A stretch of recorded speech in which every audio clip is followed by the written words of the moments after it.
Ini menunjukkan bahwa orang itu kalau memilih beberapa amalan untuk dipegang, ya, walaupun tidak ada dalil khusus untuk amalan itu, maka ini bukan bid'ah.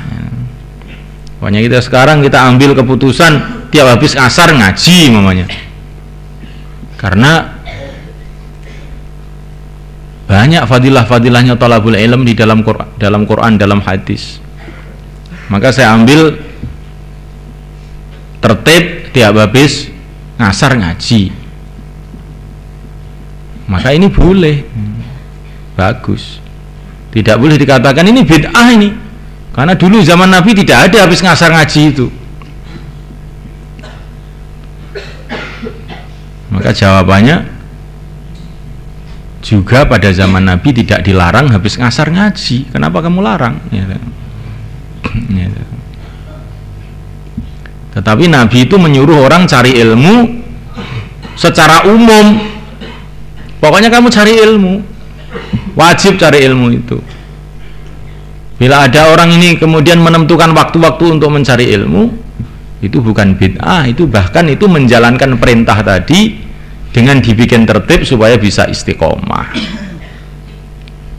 Seperti Bilal ini, setelah melihat fadilah-fadilahnya wudhu, maka dia ambil inisiatif tiap batal wudhu.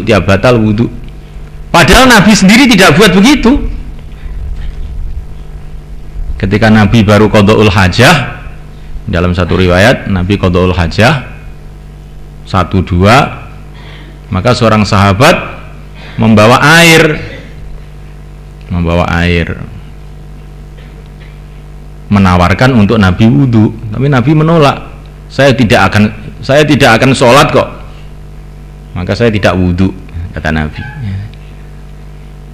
Jadi Nabi sendiri tidak mengawalkan setiap batal wudhu, tidak.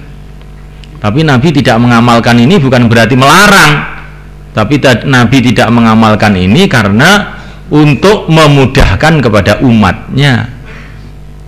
Tapi ketika Bilal mengamalkan itu, maka oleh Nabi disetujui, ya. Oleh Nabi disetujui, ya. Tidak dilarang. Bilal, wong saya aja tidak begitu, kamu bikin begitu Bilal? Nah, tidak, ya.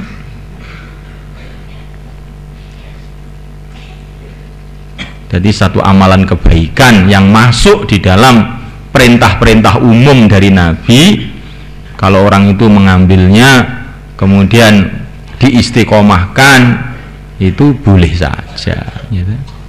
Itu boleh saja.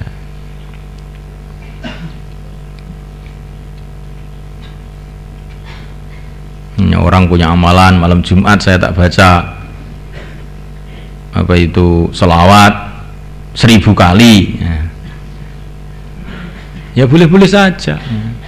Walaupun tidak ada itu perintah dari Nabi suruh baca selawat 1000 kali, tapi ada perintah malam Jumat dan hari Jumat suruh perbanyak sholawat, gitu aja. Tapi ada perintah istiqomah, maka saya ambil mampu saya ini 1000 kali, tak baca 1000 kali. Mampu saya 10.000 ya 10.000.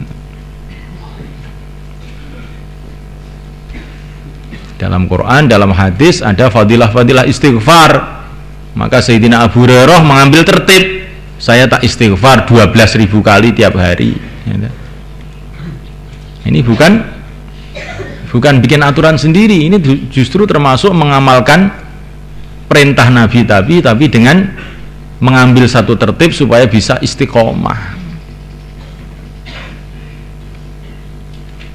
Mafhum ya kawan? Di perkara ini walaupun tidak dibuat oleh Nabi ringkesnya, tapi kalau dia ini masuk di dalam perintah-perintah secara umum, ada fadilah-fadilahnya secara umum, maka dibuat dengan tertib tertentu 10.000, 100.000, ini bukan bid'ah. Ini sejak zaman sahabat pun para sahabat juga sudah mengambil kefahaman seperti itu. Ini perkara yang penting kamu renungi.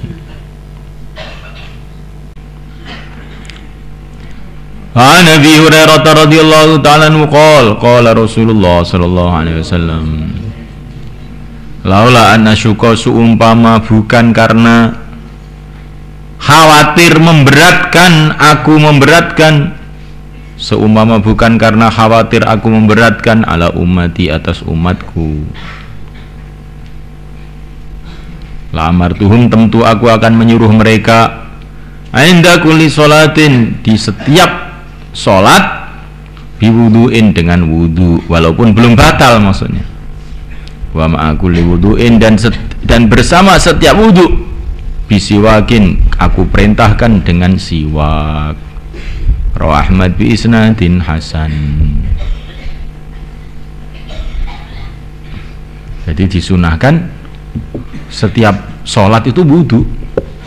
Seumpama aku tidak khawatir menyulitkan umatku, saya suruh setiap sholat itu wudu dengan wajib. Maknanya sekarang masih juga saya perintahkan, tapi dengan secara sunnah sehingga tidak memberatkan. Tetap saya perintah juga, tapi tidak aku wajibkan. Dan setiap wudu aku perintahkan secara wajib untuk siwak. Seumpama aku tidak khawatir memberatkan, tapi saya perintahkan juga, tapi dengan perintah sunnah, perintah istihbab.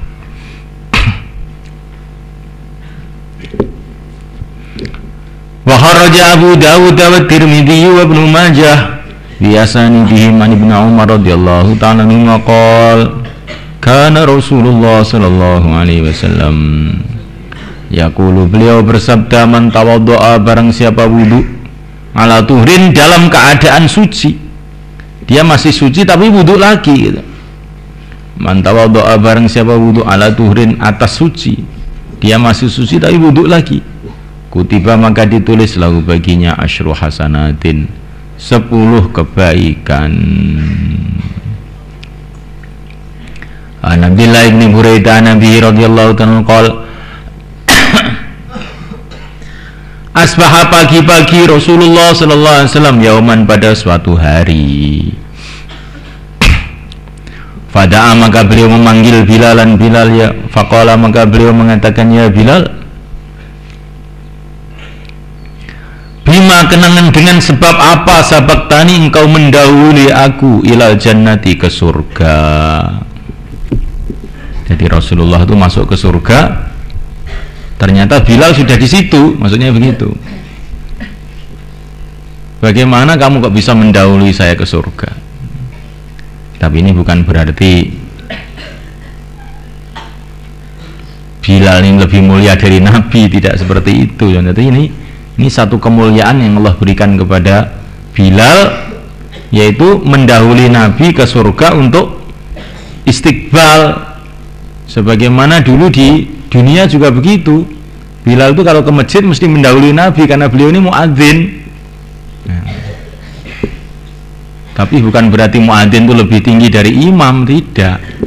Tapi itu sudah ada kelebihan, ada derajatnya. Nah, derajatnya para nabi ini tidak bisa dilampaui oleh siapa saja. Tapi di antara kelebihan Bilal, Bilal ini didahulukan ke surga, ya, sebagai kemuliaan yang Allah berikan kepada Bilal, karena dulu Bilal ini di dunia juga berkhidmat kepada Nabi, jadi muadzin. Maka nanti di surga juga Bilal mendahului Nabi untuk istiqbal di surga, gitu. Ini sesungguhnya aku masuk al-barihata, tadi malam, al-jannata, surga. Tadi malam aku masuk ke surga, kata Nabi. Fasami itu, maka aku mendengar khosh-khosyataka, suara gesekan, khosh-khosyataka, suara gesekan kaki kamu, gesekan terumpah kamu, amami, di depanku. Jadi tadi malam saya masuk surga, kok saya mendengar suara terumpah kamu itu kok di depan saya, katanya Nabi. Masya Allah. Ini padahal ini Bilal juga masih di dunia, ya. Tapi suara terumpahnya sudah sampai di surga, ya. Kalau orang itu mulia itu kayak begitu, sampai terumpahnya ya jadi mulia, ya. Sampai suara terumpahnya pun ya jadi dicintai oleh Allah sampai bisa didengar di surga.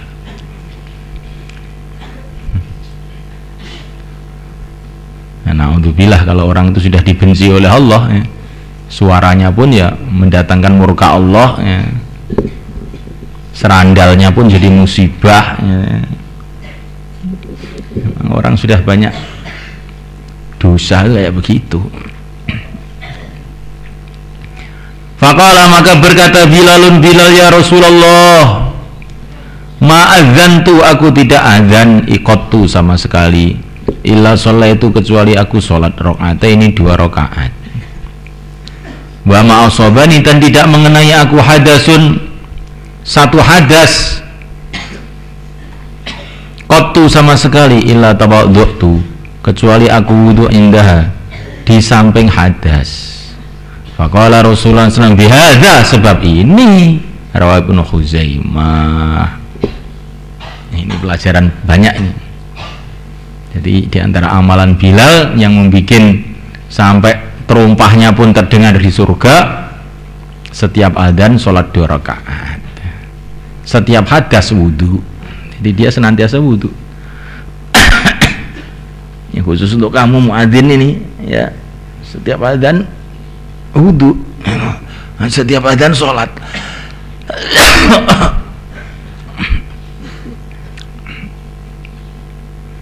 Dan ini juga pelajaran bahwa orang itu boleh mengambil istihad atau mengambil amalan-amalan tertentu dipegang, walaupun amalan itu tidak diperintahkan secara khusus oleh Nabi alaihissalam untuk dibuat, tetapi dia ini memilih amalan itu untuk dipegang secara istiqomah, itu boleh. Jadi Bilal ini tidak disuruh oleh Nabi setiap habis wudhu sholat, habis wudhu sholat, habis kalau saya batal wudhu, setiap batal wudhu, Nabi tidak menyuruh Bilal begitu. Tapi Bilal sendiri memahami bahwa wudhu ini, melihat fadilah-fadilahnya wudhu itu bagus, maka dia ambil inisiatif untuk setiap batal wudhu, setiap batal wudhu, setiap batal wudhu. Dan Nabi juga tidak menyuruh kepada Bilal setiap adzan kamu sholat, juga tidak. Tapi Bilal mengambil satu kefahaman mengenai fadilah-fadilah sholat. Pokoknya saya akan bikin amalan setiap habis adzan sholat, ya habis sholat adzan sholat.